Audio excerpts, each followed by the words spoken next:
Olá, pessoal, tudo bem? Boa noite. Bom, então, hoje a gente vai finalizar esse bloco, né? A gente tem conversado desde o primeiro encontro, onde a gente falou um pouquinho sobre a história da enfermagem forense. No segundo encontro, a gente falou um pouquinho sobre o processo formativo do enfermeiro forense enquanto especialista. E hoje a gente vai falar, de fato, sobre as competências do enfermeiro forense, que foi uma pauta, né, que a gente passou de maneira superficial na última aula, e agora a gente vai dar uma esmiuçada. Bom, a gente viu que a resolução que valida, né, o trabalho, né, do enfermeiro forense enquanto especialista no Brasil é a resolução do COFEN 556 de 2017, onde ela vai trazer para a gente no seu escopo as 8 áreas de atuação ainda em vigência no Brasil e também um anexo com 29 competências gerais e 37 específicas, tá? A gente não vai conseguir ler todas elas aqui, até porque a gente vai perceber que algumas são bem parecidas. Quem teve curiosidade de ver lá o anexo percebeu isso. Então eu vou trazer as mais importantes para a gente construir aí um caminho de raciocínio e uma discussão em cima das competências do enfermeiro forense. E aí, obviamente, como a gente falou, o nosso foco ele vai acabar sendo o atendimento, né, o manejo das vítimas de violência sexual e violência em geral, mas mais especificamente violência sexual. Bom, as competências gerais, eles já trazem para a gente de cara, né, ou seja, a primeira competência geral, né, do enfermeiro forense é elaborar plano de cuidado às vítimas e famílias envolvidas em situações de maus tratos, abuso sexual, traumas e outras formas de violência. Então percebam que ele já dá aí para a gente uma amplitude de atuação, não só dentro da violência sexual, mas também da atuação nos maus tratos, abuso sexual, que é diferente de violência sexual, outros tipos de trauma, enfim, outras formas de violência. Tá? O acolhimento dessas vítimas de violência sexual e dessas formas de violência, estabelecimento de prioridades, estratégias de intervenção, a avaliação dessas vítimas e colaboração com o sistema judicial, que é o que a gente viu que é justamente essa interseção entre a enfermagem e a área jurídica, né, que dá aí corpo para a enfermagem forense, a identificação de lesões relacionadas a essas violências e o reconhecimento de possíveis situações de violência. Então, como eu não sei se vocês já viram, se tiveram essa matéria ainda, mas quem já viu vai saber o que eu estou falando, e quem não viu vai ver na disciplina de processo de enfermagem, SAI, não sei como é que vocês dão isso aí nas universidades de vocês. A gente não trabalha só com o diagnóstico da situação que já está instalada, tá? Então, a gente tem dentro dos diagnósticos, né, do processo de enfermagem, a potencialidade de identificar algo que ainda vai acontecer, ou seja, um potencial risco de algo, tá? Então, isso também é muito importante quando a gente fala de violência, porque a gente também pode ter aí um caminho de trabalho na prevenção, tá? E aí, quando a gente traz aqui outras competências específicas, a gente tem exercer atividades do perito judicial, que foi o que a gente falou um pouquinho mais na última aula. Ele traz para a gente os 2 artigos, né, os 2 códigos que vão nortear isso, que é o Código de Processo Civil e o Código de Processo Penal. Também vai dizer que o enfermeiro ele pode prestar depoimento em juízo na qualidade de perito, tá? Ou seja, que é o que a gente falou, que a gente tem o perito oficial, que é o cara que está investido em cargo público, e a gente tem o perito técnico, né, ou perito convidado, que são esses expertises, né, esses experts na área que têm expertise em determinados assuntos e são convidados para dar um parecer, tá? A gente tem aí, ficou com um errinho aqui, tá, gente? Esse artigo 275, já vou explicar. Atuar como assistente técnico nos processos que envolvam assuntos dentro da área da enfermagem e determinar, preservar e garantir a segurança do local para proceder à coleta e recolha de vestígios, ou seja, esses pontos aqui das competências, eles são muito importantes. Por quê? Eles vão trazer um respaldo jurídico legal para a atuação do enfermeiro enquanto perito, tá? E eles vão trazer para a gente que o profissional responsável pela segurança, né, que para o procedimento ali da coleta e recolha de vestígios é do enfermeiro. Ou seja, quando a gente pensa numa logística de, por exemplo, um serviço de saúde de emergência, quem acaba ficando à frente desses procedimentos mais estruturais acaba sendo o enfermeiro, tá? Então é importante a gente ter isso, porque isso dá respaldo para a gente. Agora, vejam aqui, ó, ele vai trazer para a gente o artigo 275 do Processo Penal, Código de Processo Penal, CPP. Esse 275 ele é um artigo só.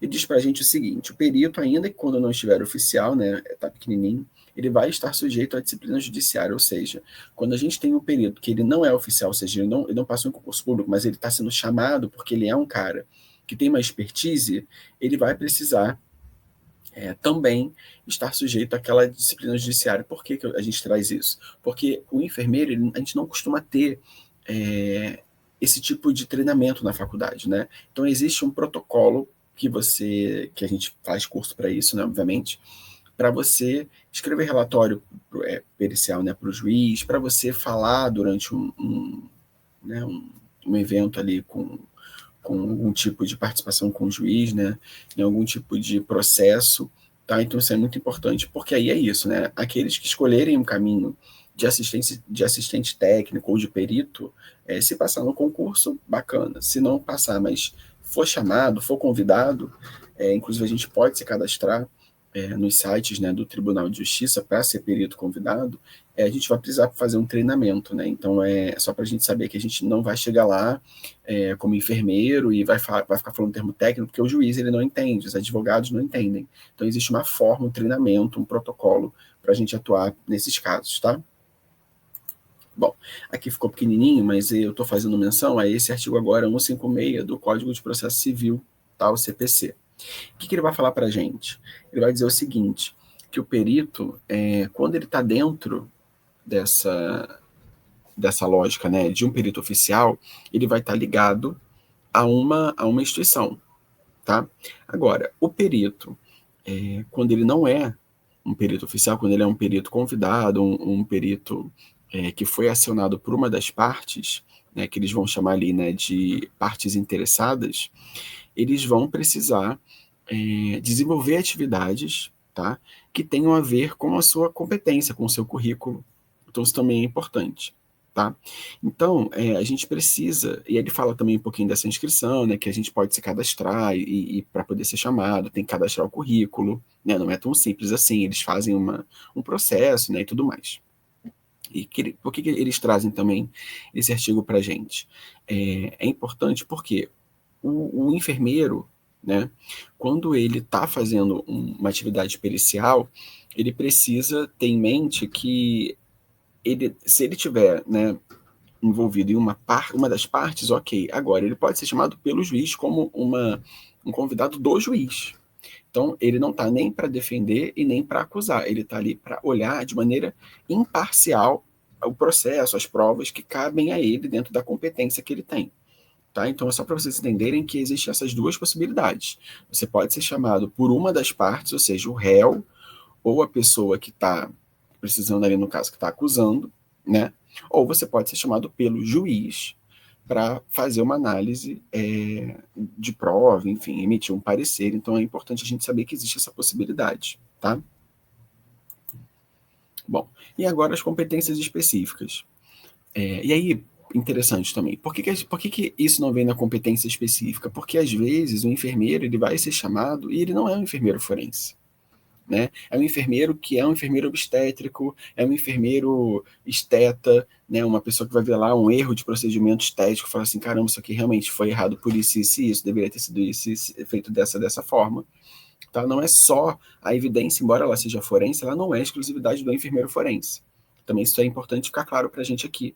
Então, por exemplo, um erro de administração de medicamento. Não precisa ser um enfermeiro forense necessariamente para discutir esse assunto. Tá? O enfermeiro forense ele vai ser acionado para questões voltadas para as ciências forenses, tá? Que aí são competências que outros enfermeiros, outras especialidades não vão conseguir atingir, porque isso é de domínio da enfermagem forense. Tá? Agora, as competências específicas. Então, a gente vai proceder à coleta de informações pertinentes, aí já entra aqui, né, as fotos, documentação escrita, os relatórios, os pareceres, né? Ou seja, tudo que a gente vai precisar ali para compor esse documento, que aí dentro da lógica ali do juiz, ele é diferente, também tem um modelo, enfim, bem diferente do que a gente está acostumado a fazer. Eu fiz um curso, né, de perito, e assim, a escrita é diferente, que a gente brinca, né, que é o juridiquês. É diferente, assim, mas os próprios advogados, eles trabalham com modelo, então, embora seja meio complexo para a gente no início, depois você percebe que existe um modelo, então você vai só substituindo as informações obviamente, dependendo do caso, né? Mas assim, você vai substituindo as informações e vai colocando ali dentro de uma estrutura jurídica que o juiz vai ler e vai fazer sentido para ele, porque essa é a nossa função quando a gente é chamado como perito, tá? Não adianta fazer um relatório técnico que um enfermeiro, um médico vai saber ler, porque o juiz ele não vai conseguir ler isso. Inclusive, isso é ruim, porque a chance dele invalidar ou disso cair numa barriga, que a gente chama, né? Isso cria uma lacuna na cadeia de custódia muito grande. E a gente não pode criar nenhum tipo de informação que seja duvidosa na cadeia de custódia. Ainda mais se você estiver defendendo uma das partes, porque isso pode virar um ponto, né, de fragilidade no processo da pessoa com quem você está trabalhando. Tá? Então isso também tem que ficar muito claro ali para a gente, porque é meio complicado para o enfermeiro, mas existe uma estrutura, tem uma lógica jurídica para fazer esses documentos. Tá?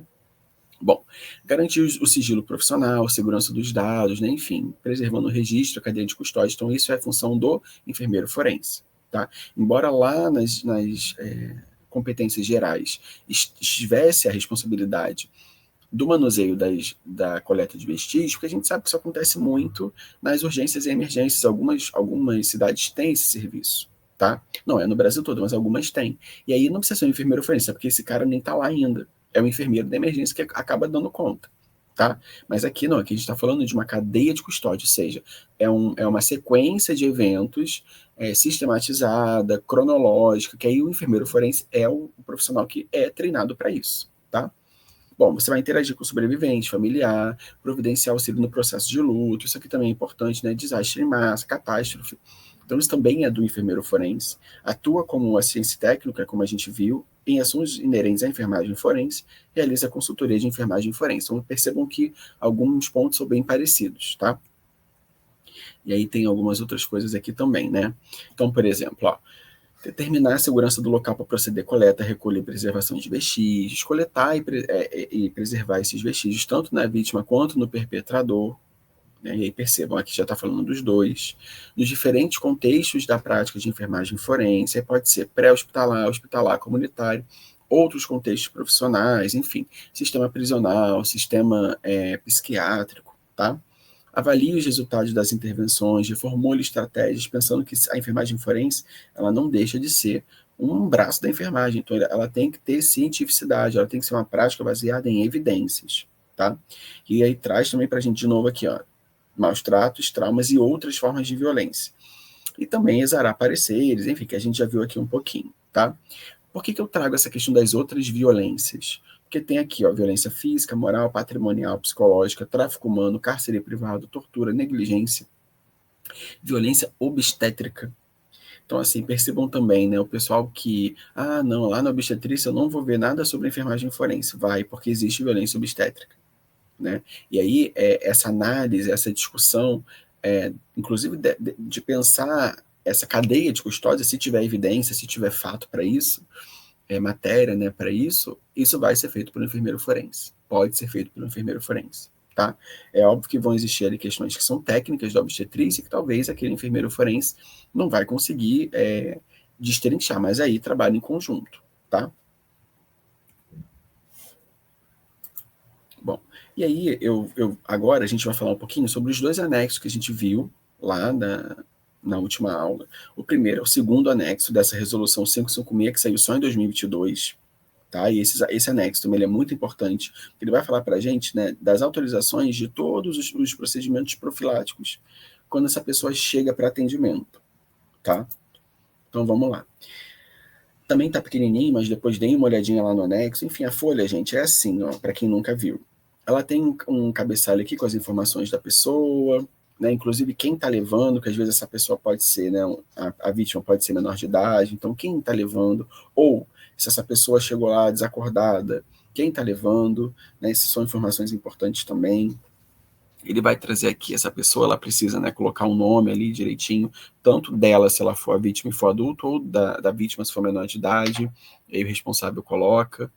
E aí vai dizer para a gente, ó, o consentimento da pessoa, né, do próprio paciente, para os exames e coleta de evidência. Então a pessoa tem que estar ciente disso, que vai ser realizado. Declaração de consentimento dessa pessoa, do representante, para os exames e coleta de evidências, também no sentido, que aqui em cima ele está falando de uma forma mais geral, né? Assim, cheguei e vou precisar coletar. Aqui embaixo ele já está falando para a gente de tudo que vai acontecer, do sangue, da urina, enfim, roupa, tá? Tá explicando direitinho.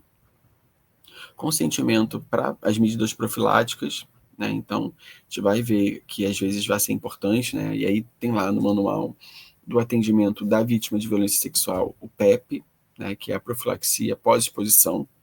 E aí a gente vai ver que dentro desse protocolo tem várias ISTs que vão depender ali do tipo de risco e da situação. Por isso que essa anamnese ela tem que ser feita, tá? Mas tem lá o protocolo, qual medicação você vai dar, qual medicação você vai fazer, qual posologia, né? Quanto tempo depois você refaz a medicação se tiver necessidade, dependendo do teste rápido, enfim, tá tudo explicadinho lá, tá? Aí vem aqui, ó, contracepção de emergência, aí percebam, ó, se for uma pessoa, né, considerada mulher em idade fértil, aí, ó, se ela aceitou ou não. Depois vem a prevenção das infecções sexualmente transmissíveis e os medicamentos utilizados. E aí é isso, entra lá na PEP, ou seja, se essa pessoa aceitou essa profilaxia ou não, porque ela tem o direito de não aceitar. E aí isso só tem que estar registrado lá na outra página, a gente vai ver as informações adicionais. Isso acontece bastante em casos de criança e adolescente. Infelizmente, alguns pais, né, não conhecem, e aí naquele momento ali, naquele caos da descoberta, acaba sendo um momento muito difícil, muita informação. Lembrando que essa PEP, especificamente, a gente acaba dando muita ênfase ao HIV, então é importante que isso seja feito nas primeiras 72 horas, tá? Porque depois disso, você perde né, a eficácia. Algumas profilaxias a gente até faz em até 5 dias, assim, no máximo 7 dias, mas geralmente 5 dias a gente faz, mas a PEP do HIV, ela é fundamental ser feita nas primeiras 72 horas, tá? Mas a pessoa pode não aceitar, o responsável pode não aceitar. Isso vai estar no documento, inclusive, dá respaldo para a equipe e tem que estar registrado no final também. E aí, esse anexo 2 são só 2 páginas, tá? E aí ele vem aqui também, ó, se aceitou a medicação para HIV, se teve alguma sorologia realizada, né? No caso a gente faz ali as sorologias, o teste de gravidez, eu trago aqui só uma reflexão, né? Porque aí percebam como esse instrumento é de 2022, ele não é tão antigo, mas ele ainda assim não está adequado para a população trans, para a população LGBT, que ele coloca assim, ó, teste de gravidez, não se aplica para crianças e homens, e aí não se aplica para crianças, mas aí, e se a criança tiver sido de fato violentada, né? Qual é o limiar biológico para uma criança de não engravidar? Então isso é importante a gente pensar, é uma questão ética, e também aí coloca para homens, mas e se for um homem trans? Né? Se for um homem que tem vagina e que foi violentado sexualmente, ele também, dependendo da situação, né, ele pode ficar grávido. Então a gente não vai fazer só porque está aqui. Então é importante também pensar que alguns documentos a gente vai precisar relativizar e flexibilizar o uso. A gente vai ter que adequar isso à realidade. Se for uma pessoa que sofreu uma violência genital, né, vaginal, e tem risco de ficar grávido ou grávida, tem que fazer o teste de gravidez. Tá? Então, cuidado com isso. E aqui embaixo, a declaração, né, de orientação para a comunicação dos fatos à autoridade policial. Enfim, é óbvio, né, não existe documento perfeito. Eu, particularmente, tenho críticas a essa parte, porque a gente sabe que desde 2013 a gente tem lá a lei do primeiro minuto, né, que a gente não precisa fazer BO para ser atendido em um hospital, e nem vice-versa, tá? Então, isso acaba gerando no profissional, se ele não tiver esse conhecimento, e tanto na vítima e na família, que elas precisam fazer uma ocorrência policial. Isso não procede, tá, gente?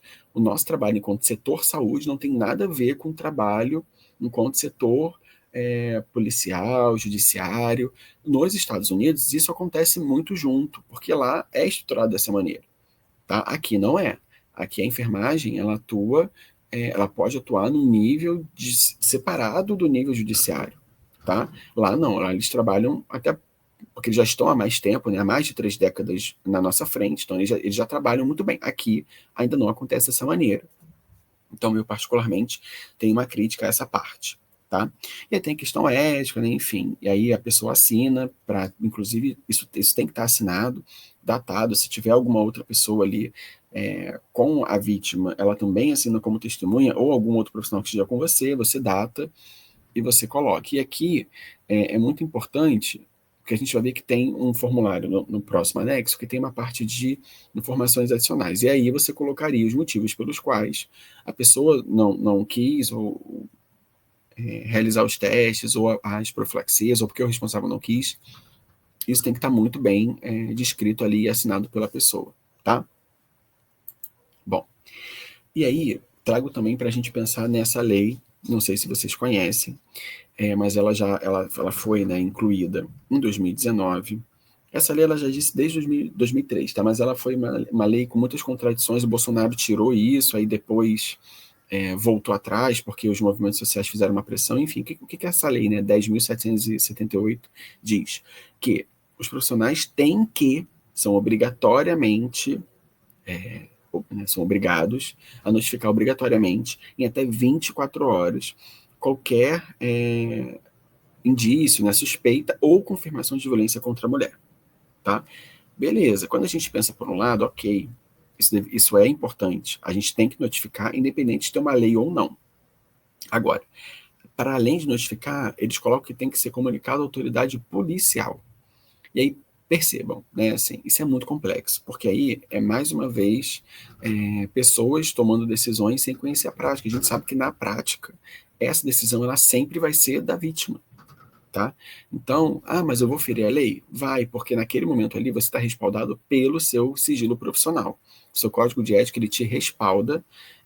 Se a pessoa diz para você, se ela expressa para você que ela não quer comunicar o fato à polícia, o fato às autoridades, o que você vai fazer? Você precisa registrar isso, dizer que você orientou, dizer que você falou com ela, que existe um risco, ainda mais se ela falar para você, se não for a primeira vez, se for uma tentativa recorrente, enfim, se houver ali um risco de feminicídio evidente, é fundamental que você converse com ela. Às vezes ela não quer, mas vê se tem alguma outra pessoa que possa ajudar, algum parente, algum amigo, para dar essa orientação e você vai registrar isso. Agora, a pessoa, ela tem direito de não querer, então cuidado com isso, tá? Porque às vezes, e aí a gente sabe que na prática isso nem acontece mesmo. Aqui no Brasil a gente tem a gente acaba pecando por menos, né? A gente não peca pelo excesso. Mas cuidado com isso. Assim, a notificação ela tem que ser feita. A notificação é para gerar dado epidemiológico para a gente, não tem nada a ver com denúncia. E aí nessa ali eles misturam isso. Eles falam da notificação e falam da comunicação à autoridade policial em até 24 horas. Isso é muito problemático.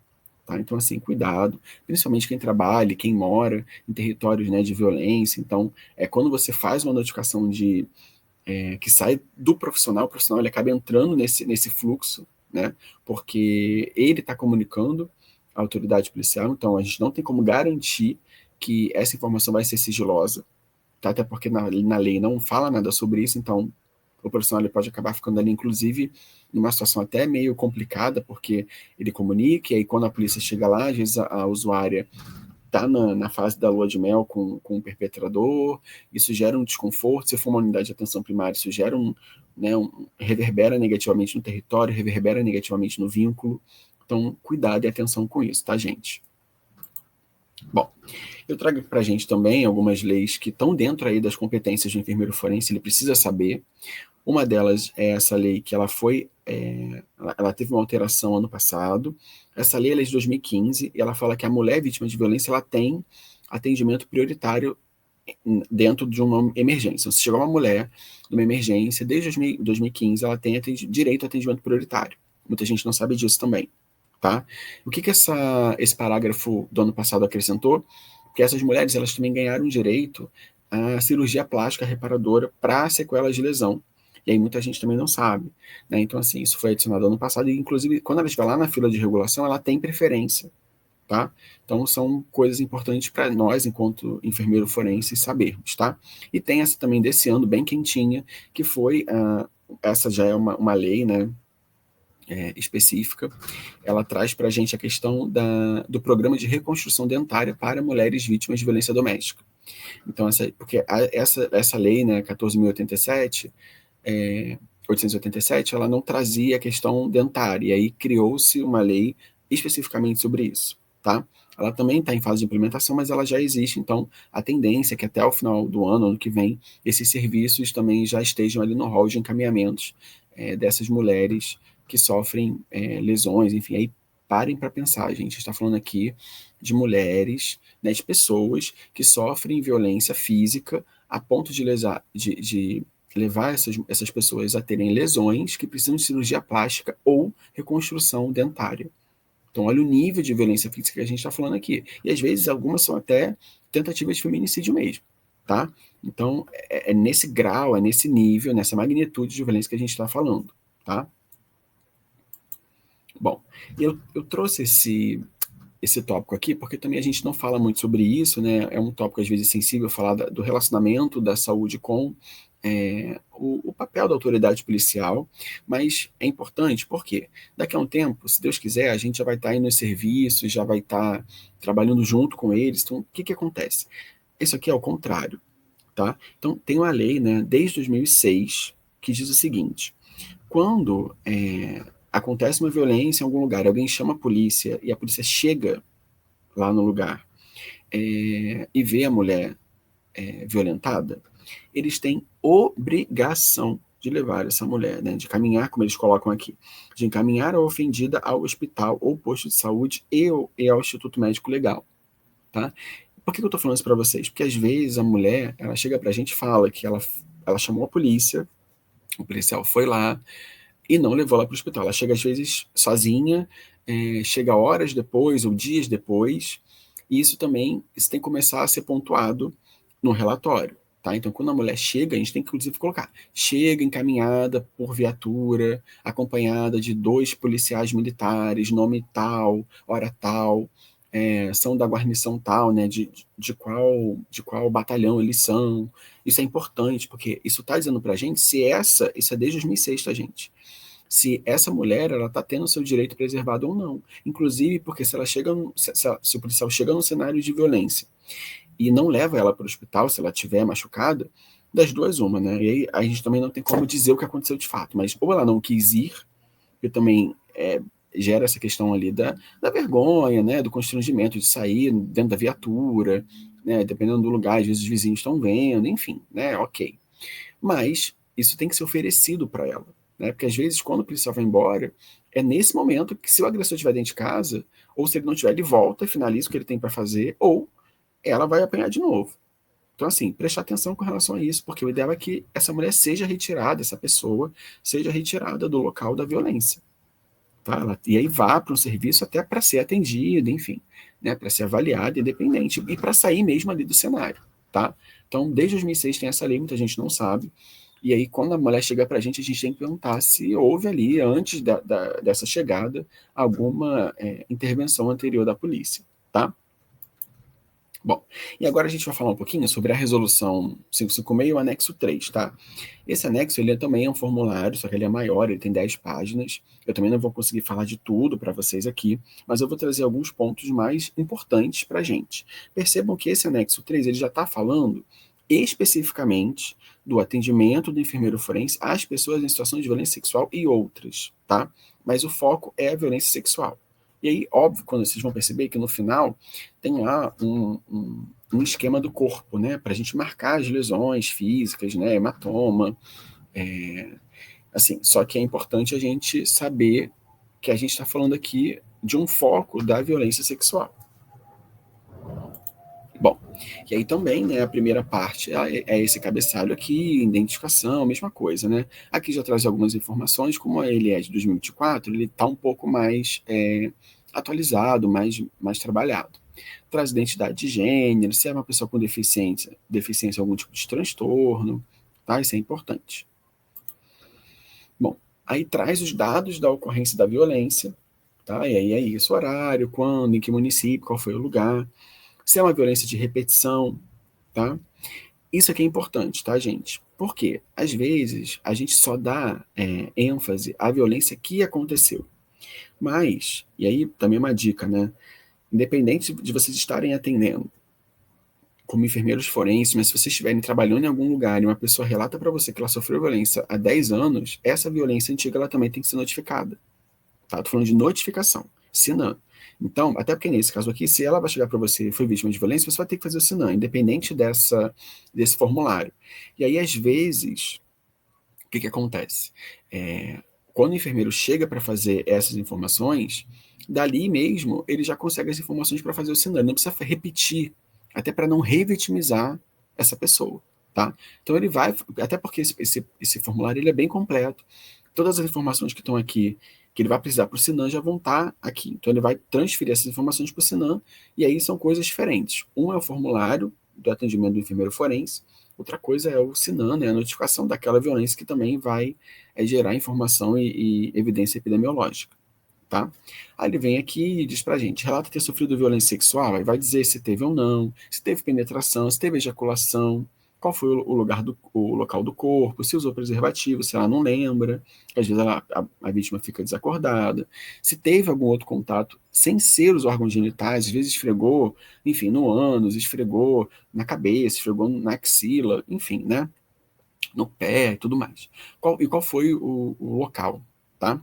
Bom, aí, uma dica, né? Quando a gente estiver fazendo essa anamnese, é importante, quando a gente perguntar se teve ejaculação, se ela disser que sim, o local do corpo, né? Se for na boca, que às vezes se ela lembrar, né? É importante a gente sempre olhar e coletar também o suave na parte interna da gola, essa parte aqui de dentro, porque a pessoa, na hora, ela faz isso aqui, ó. Ela limpa a boca. E aí, às vezes, tem bastante material aqui dentro. Não está mais nem tanto aqui na mucosa, mas está na blusa.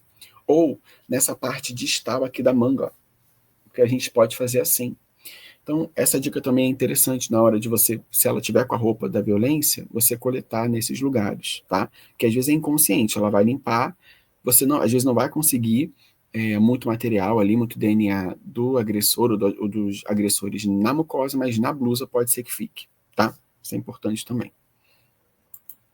Bom, e aí pergunta, né, se antes dessa agressão ela tomou banho, se trocou de roupa, se usou ducha, né, se fez xixi também é um dado importante, porque se foi uma violência é, mediada por drogas, né, tomou uma boa noite Cinderela e tal, aquela urina tem que ser feita ali nas próximas horas, porque é essa urina que vai comprovar, né, no doping se ela foi drogada ou não, e qual foi a droga, né, se ela não já fez xixi. Algumas mulheres, né, quando são violentadas, inclusive, elas ficam, elas não fazem xixi, elas ficam travadas, e aí a gente passa uma sonda, e até melhor, né, a gente consegue pegar a urina que está lá, já metabolizada, e consegue pegar qual foi a droga, enfim, se ela foi drogada ou não, tá? Isso também é importante.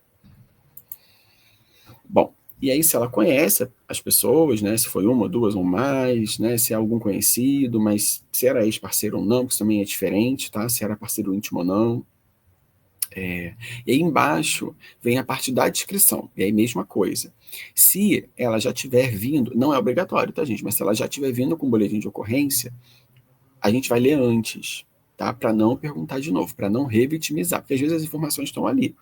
E aí você só pergunta aquilo que não está lá. E se você tiver dúvida, tá? E aí é importante a gente pensar o seguinte: duas coisas, né? Quando ela estiver falando, caso ela não tenha boletim, está sendo a primeira vez que ela está falando sobre isso, porque é isso, ela não é obrigada a ir, né, para a delegacia, então ela vai falar ali para você. Então tem que ser um lugar com privacidade, um lugar tranquilo, não pode ser uma sala que entra a gente toda hora, não pode ser um lugar com barulho, né? Enfim, tomar cuidado com isso, porque isso é ruim, né? Assim, a pessoa tá ali, às vezes tá chorando, aí entra alguém, então assim, tranca a porta, mas é isso, sempre com uma testemunha, ou alguém que tá com ela, ou alguém, algum outro profissional que esteja com você, geralmente uma assistente social, uma psicóloga, tá? Até para ser mais estratégico. Nunca atenda vítimas de violência sozinho. Nunca. Nunca. Só você é vítima. Ah, mas ela pediu. Ok, então deixa alguém na porta, ou alguma pessoa que ela conhece, ou algum outro colega com você ali na porta. Mas o ideal é que você fale, olha, eu entendo, mas assim, olha, o fulano é profissional, ele é ciência social, ele é psicólogo, ela é psicóloga, ela vai ficar comigo para ajudar a conduzir a conduzir aqui o que a gente vai falar, a descrição da ocorrência, tá? Assim, priorize. Por quê? É muito ruim, naquele momento, ela tá com as emoções à flor da pele, às vezes você vai falar alguma coisa, ela pode interpretar errado. Então, assim, cuidado com isso. É sempre bom você ter alguém ali dentro para dar respaldo para o profissional, e se tiver alguém para ficar com ela, também melhor ainda, tá? Então, preste atenção com relação a isso. Quando ela estiver falando, não interrompe, deixa ela falar, mesmo que esteja desorganizado, fora da cronologia, naquele momento ali, isso não é o mais importante. Depois você arruma, tá? Deixa ela ir contando tudo que vier à cabeça, como é que ela lembra e tal. E aí, dentro desse discurso, depois você vai fazer esse link com o exame físico para buscar as evidências. Se ela falar para você, eu acordei num chão de terra, beleza. E aí eu estava de bruços, eu levantei, enfim, estava sem calcinha, enfim, coisas, detalhes, né? Aí é isso, ela estava no chão de terra, então ela tem que ter, se ela tiver vindo direto, né? Porque se ela já tiver tomando banho, tiver trocado de roupa, aí vai ficar mais difícil. Mas se for ali naquele período pós-evento, você vai olhar as unhas para ver se tem terra, né? É importante, você vai olhar ali a roupa, porque se ela fala para você que ela estava num chão de terra e não tem terra, é isso, mas você trocou de roupa? Onde é que está a roupa? Porque às vezes ela também pode estar confusa, né? Pode estar pulando etapas, mesma coisa, eu estava com grama, eu acordei num chão de grama, tem que ver se tem no cabelo, às vezes alguma semente de algum lugar, se ela não lembra onde ela estava, aquela semente, aquela grama pode ajudar a polícia científica, né, a perícia, a identificar possíveis regiões que ela possa estar no raio ali de onde ela foi encontrada. Então, tudo isso ajuda a gente na evidência e tem que fazer link com o exame físico, tá? Também é muito importante. Bom, e aí depois tem vários outros subtópicos, né? Enfim, e aí a história ginecológica pregressa, vocês vão ter aula disso. Exame físico, exames solicitados, os fármacos e os imunobiológicos administrados, que seriam o que a gente viu lá já também, das profilaxias, quais materiais, né, foram coletados, vestígios, os atendimentos que foram realizados em outros serviços, que às vezes ela pode ter vindo da delegacia, ela pode ter ido num DEAN, né, numa delegacia da mulher, ela pode ter ido num CREAS no dia anterior, tá? Ela não necessariamente vai chegar para a gente de primeira, isso também tem que estar lá no nosso formulário.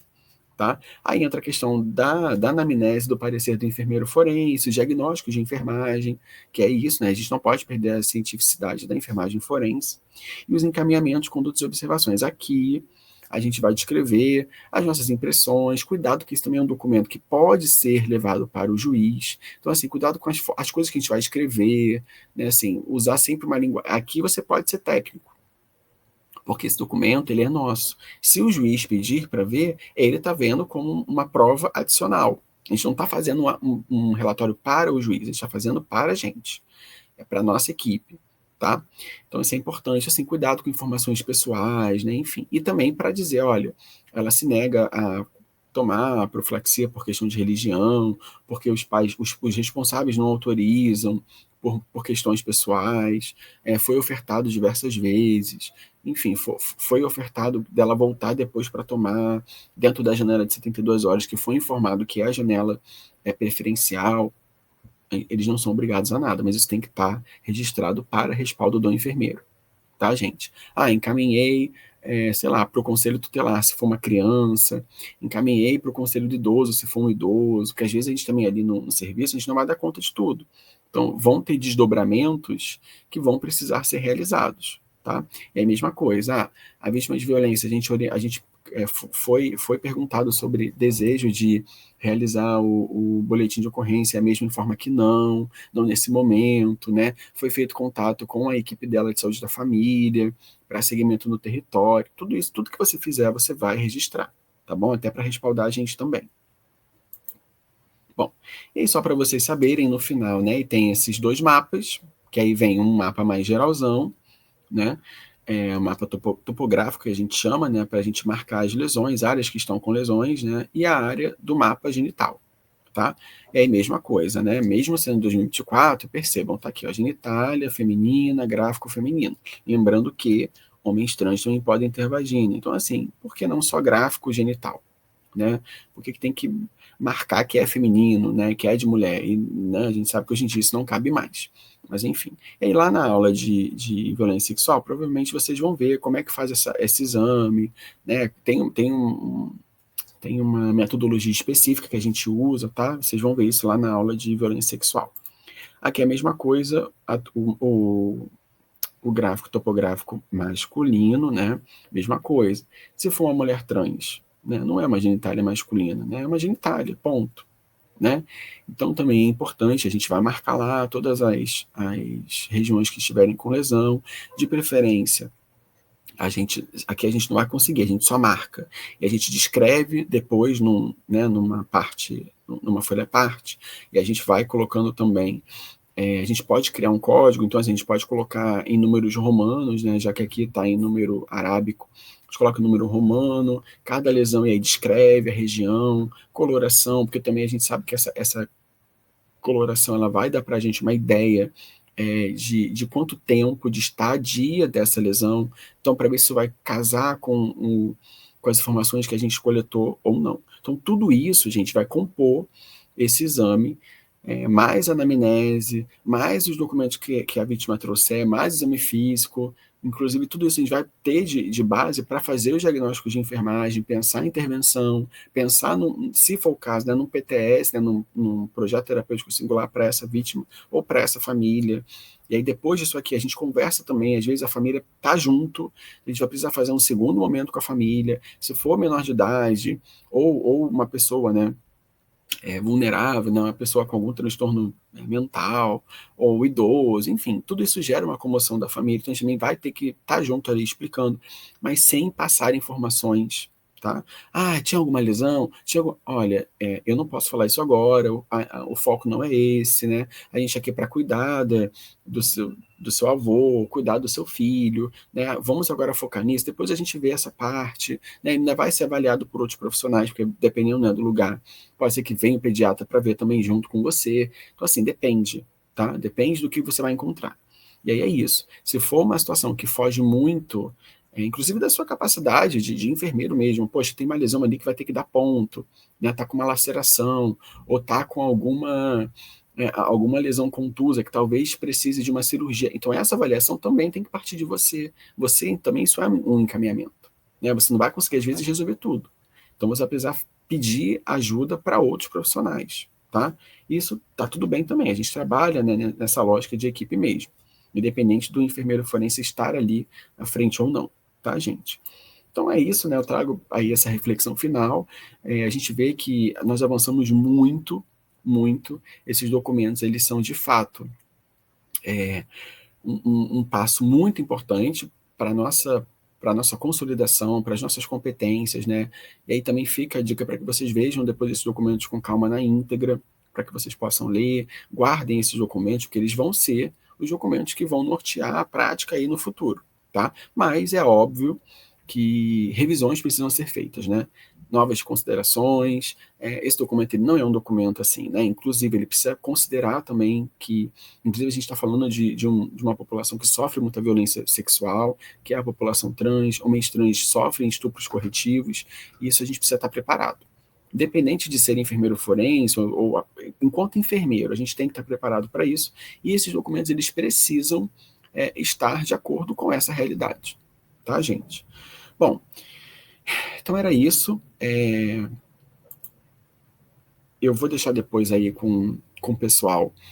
Quem tiver alguma dúvida assim, que eles não consigam responder agora, manda para eles e eu vou respondendo, eles colocam para vocês no grupo, tá, gente? Mas enfim, a ideia também é a gente discutir, eu trazer para vocês um panorama, né, das competências, qual é aí os próximos passos que a gente vai encontrar pelo caminho para consolidar a enfermagem forense aqui no Brasil, tá bom? Valeu, gente, um abraço, obrigado, tchau, tchau.